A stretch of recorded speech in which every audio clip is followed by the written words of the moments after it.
70 years of life. I thought I'd seen everything.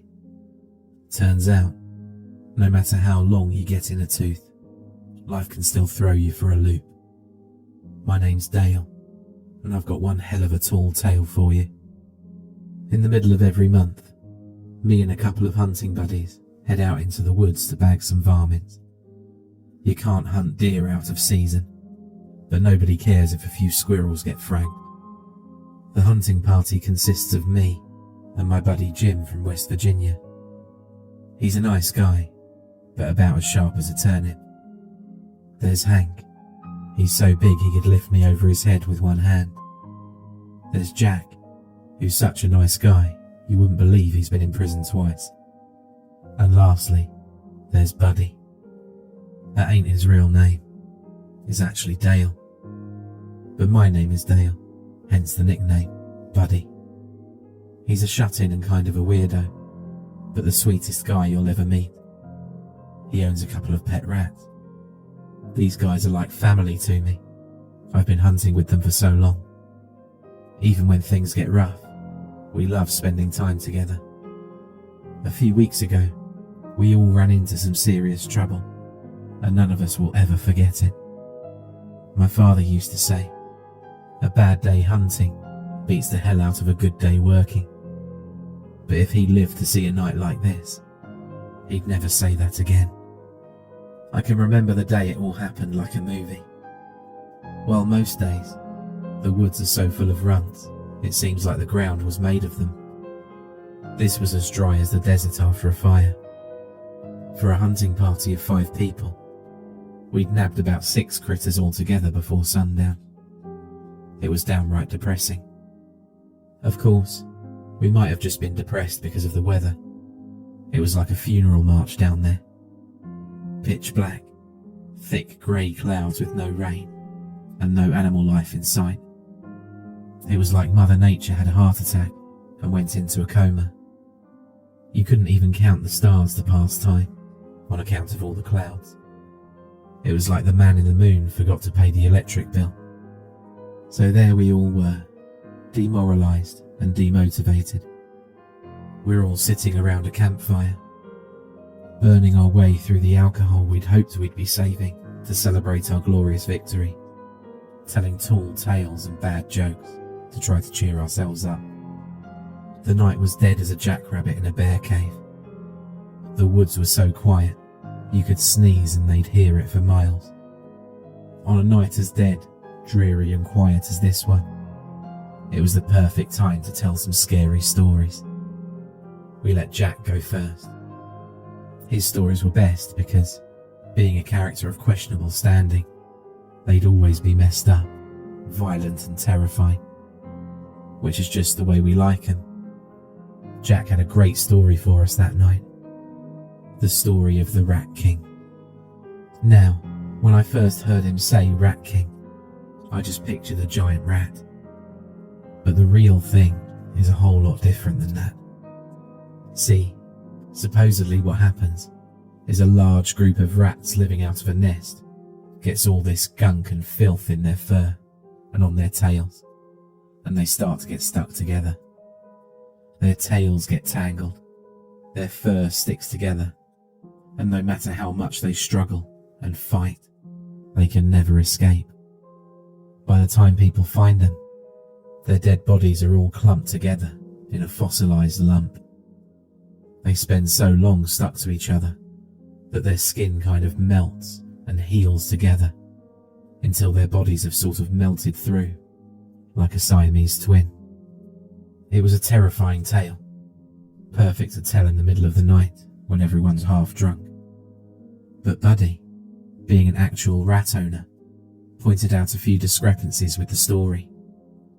Firstly, rats apparently groom themselves as much as cats. Makes sense rats and cats are so similar, since their names rhyme. Like any prey animal, they groom themselves so their smell doesn't stand out to predators, and so all that gunk doesn't slow them down. Another thing is, as dumb as rats are, they aren't completely stupid. If their tail gets caught in something, they'll chew it off. like how a fox chews off its own leg in a bear trap. Sure, it ain't the smartest means of self-preservation, since they'll probably bleed out 5 minutes after they escape, but it's a much quicker death than slowly melting into a pile of corpses. Still, despite those glaring, oozing plot holes, we all agreed it was a damn good story. An hour or two later, we were all getting tired and ready to hit the hay. So all 5 of us crawled into our individual tents, put the fire out, and tried to get some shut-eye before the 4-hour commute we'd have to take in the morning. But in the middle of the night, I woke up to the sound of some kind of horrible screaming. As I shuffled out of my tent, I saw everyone else was waking up too. No one was quite sure what it was. We knew it was some kind of animal, but after 40 years of hunting, I'd never heard anything like it. It was kind of like a large bird mixed with an angry dog. Sounded like some weird animal remix or something. Me and the boys figured it must be coming from one of the traps. The first couple we checked had absolutely nothing in them, but the last one, it had something in it all right. In the dark, it looked like a confused, shambling mess. We thought for a minute that a rodent must have gotten trapped under some mud or something. When we shined our flashlights on the thing, we wished we stayed ignorant. It was a big, muscular rodent, about as big as a small dog. It had large, razor-sharp antlers like an antelope.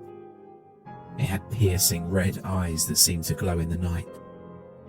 And the damn thing looked like a zombie with the way it was wasting away.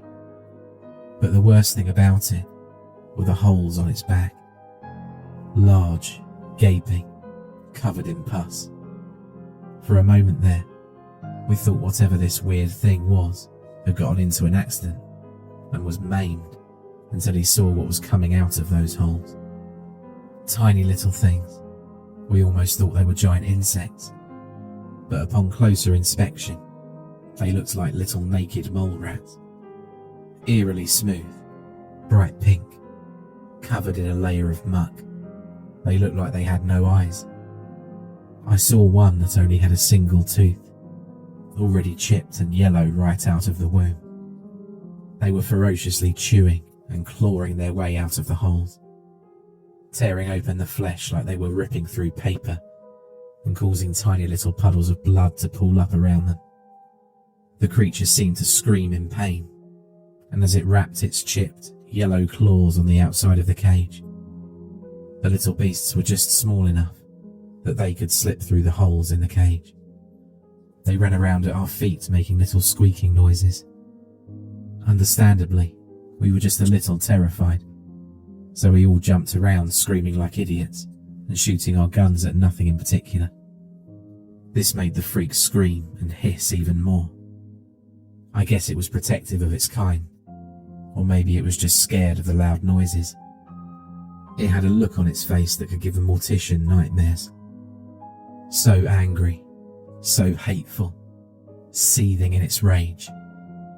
Its mangled teeth clenched as hard as it could manage, spittle and bile flowing down its face. It was easily the most disgusting thing I've ever seen in my life. Hank wanted to shoot it right away, but me and Buddy stopped him. Jim waddled over to a nearby tree and started puking his guts out, poor guy. We figured we could turn it into a science lab or the Humane Society and get a reward, or help them discover a new species. None of us had any clue what the hell it was. It didn't look like anything natural. Jack thought it might have been mutated by toxic waste, but Buddy pointed out that toxic waste would probably just kill you. I said it might be some kind of government experiment like those things on Plum Island. Even Jim, that old knucklehead, had a theory or two. Apparently, he saw this thing on the Animal Planet where these underwater frogs, Suriname sea toads, give birth to their kids by spewing them out of their backs. Since none of us had a name for it, we decided to dub it after the story Jack told last night, the Rat King. Now, since it was giving birth, it was probably a female, whatever it was. but Buddy pointed out that maybe the female could lay eggs in the male's back. I didn't know, and I didn't care to know. We got Jim to get the truck back up to where the trap was. All of us surrounded the cage, making sure that if that freaky thing escaped, we could easily catch it. Me and Hank grabbed both ends of the cage, and we tried to lug that thing into the back. Once we were done, I'd drive us home. Jim would sit next to me, and the other guys would sit in the back. Buddy, of course, would sit in the middle. Poor guy. But something went horribly wrong. Another rat erupted from that thing, and it scurried down Hank's leg. He screamed and dropped his end of the cage, and the thing broke out. Everyone was in a panic, running around like nitwits with no clear goal in mind. I was the biggest nitwit of the bunch, because I tried to grab the damn thing with my bare hands, and it bit me in the arm. Now, I've been bit by plenty of animals before, but nothing like this. It was like 2 sledgehammers smashing a bunch of nails down into my skin. I screamed so loud it nearly tore my vocal cords. The thing jumped out of my grasp, and I went down in pain. The other guys started shooting at it as it sped away. Jim and Buddy managed to tag the sucker in the leg and the shoulder. It let out a shriek that could break glass as it jumped into a nearby stream. It sank right to the bottom, perhaps swimming down on purpose. As it disappeared upstream, it left a trail of green blood, the only evidence it had ever been near. I rolled up my sleeve and observed the wound. It looked like it was already infected, with the opening and the veins near it glowing green. I don't remember much of what happened afterwards, because I fainted, but I heard some chatter about dumping peroxide on the wound and getting me to the hospital, and then it all went dark. I thought for sure I was going to turn into a zombie, or at least lose my arm. Turns out, a little antiseptic and some bed rest can work wonders. I spent around 4 weeks in the hospital, and was discharged only a few days ago. The wound hasn't completely healed yet, but it's getting much better.